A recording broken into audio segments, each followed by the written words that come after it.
Hey Clashers, Tunnel 18 is here, and this leaves a big question. What is the best upgrade order to max out of the new levels? And that's exactly what we're going to take a look at today. I have listed everything with new levels in this document, which is going to be linked down below in the description, and we're going to go through every single category of buildings, heroes, the lab upgrades, and many more things in this video. So you know what to upgrade first and how you make it the most efficient way of upgrading your village. Just so you know of how many resources you need and what the time investment is actually looking like, I have all of those different buildings listed in here. This will be expensive. This will be really expensive. And to kick things off, after the town upgrade, you should go for the hero hall to make sure you can upgrade your heroes right after, followed by the lab, so you can get those upgrades going. This list, by the way, is completely random because it depends on what strategy you want to play. Because if you're an air attacker, you should not go for the meteor golem. If you are a ground attacker, well, the dragon riders are quite useless for you. My top tips, though, to upgrade when it comes down to priority are healers, for example, wall breakers, or the totem spell. Those three things to me will be a really high priority. And if you want to get those upgrades in really fast and want to make sure that they're faster and cheaper, make sure that you're getting the gold pass. And if you buy any of that or the offers from the in-game shop, make sure to support your favorite content creator out there with credit code iTzu. You can support me and this channel. But let's continue the list. The clan castle is next, as the one spell slot is always great. The next one then is the spell factory, which is really recommended. The spell is just so good. And then if you're a ground attacker and you like the meteor golems, you can go for the barrack. But you could skip this one because it only depends on if you like that troop. Otherwise, the next things, you should go and just place the new stuff. The revenge tower, just leave it on level 1. As well, wizard tower, you can leave it on level 1. And then you can merge the new super wizard towers. And now the question, is it really worth it? And for that, I have a comparison for you. On the left side, we have one super wizard tower with the traps right next to it. On the right side, we have the two regular wizard towers. The reasoning is why it might be not such a no-brainer of actually merging the two wizard towers together is because with the regular wizard towers, you have way more control to actually say, hey, Royal Champion, go this direction, go that direction, and with that you can control where she is heading and you can make traps more efficient. We have deployed the Royal Champion now directly in front of the Super Wizard Tower, and the traps were not even triggered whatsoever.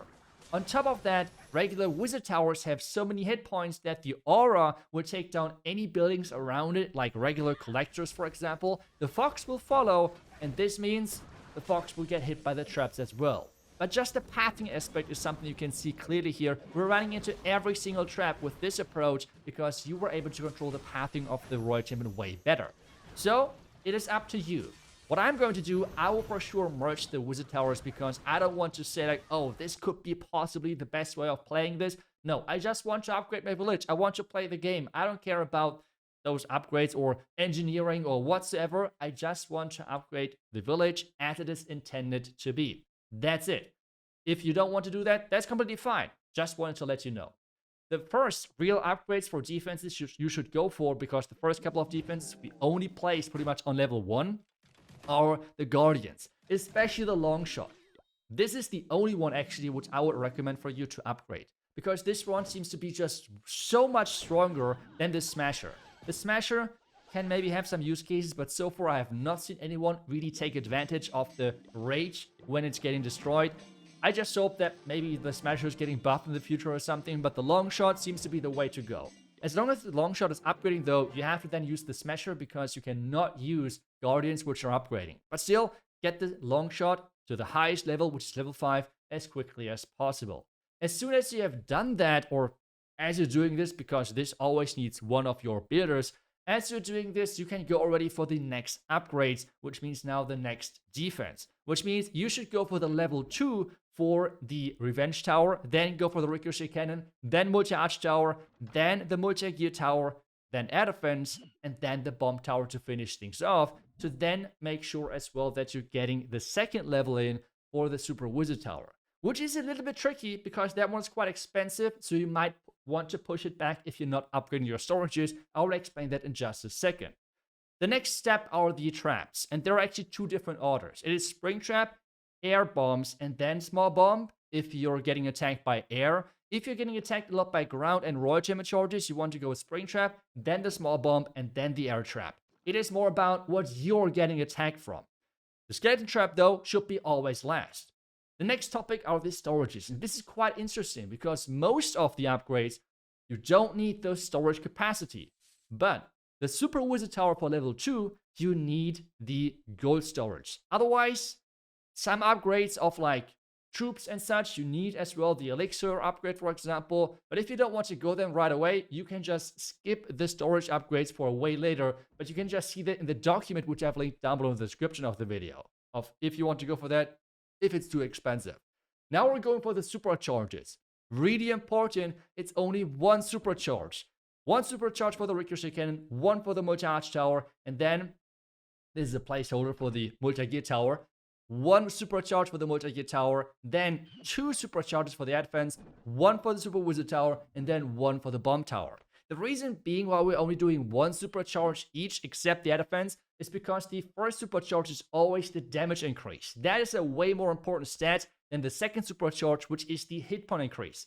The advance, though, is getting twice plus damage, which means for her, like that doesn't make any difference. So, like the advance, just upgrade it twice. Then go through the entire list again with the second row of supercharges, and that's then going to be the hit points. As you have completed those, you can then supercharge your collectors and everything. But to be honest, that should be no priority whatsoever, except if you want to grind for the fancy shop for some of those upgrades. As all of this is going on, you can, whenever you have enough dark elixir or elixir, you can upgrade your heroes. Those upgrades should be in between. Whenever you want to upgrade in them and whenever you have the resources, you should sprinkle those upgrades in for your heroes. The upgrade order for the heroes, and I'm sorry, but this again depends on your attack strategy. If you're playing a Warden charge, go for the Warden upgrade first. If you're attacking with a Royal Champion charge, go for the Royal Champion first.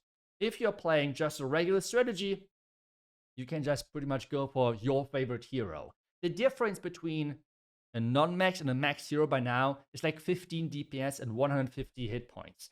That is not a lot. And I'm talking about, this is the difference between like a level 100 and level 105 Baron King, for example. So they're not getting as many stats. It is really only noticeable when you're doing one of those hero charges. Otherwise, it is like whatever. You have seen as well how many resources you need to upgrade out of that. It's going to be a lot of Dark Elixir as well. So the gold pass can help quite a bit. You will be able as well to upgrade your walls. 125 to be more specific. Not more, not less. 10 million each, though, is the price, which means do whenever you have a lot of resources left over. Otherwise, just leave them till the end, because at this point, a lot of strategies are completely skipping the walls anyways. Now we're getting to the seasonal defense part, because the seasonal defenses won't be released with the Town Hall 18 update right away. Instead, it's going to be later. Still, I want to show you how to upgrade them properly. First thing, the Hero Bell. This one is, in my opinion, the weakest of the three, but the upgrade priority should be get the hit points level 5, so you have more than 2,000 hit points, so a giant arrow cannot snipe it. Then go for the Hero Damage Boost, the percentage, the second one. Then the third one, max them, and then go for the hit points again. The same thing is for the others, which means upgrade the Bomb Hive. This, to me, by the way, is the strongest out of those three options. Go for the hit points for level 5, so you have 2,400 hit points. Again, higher than 2,000. Then go for the damage per hit, because that's important to defend Royal Champion charges. Then go for the range, and then finish off the hit points. So hit points level 5, then the damage to level 10, then the range to level 10, and then the hit points to level 10 to make the last couple of levels.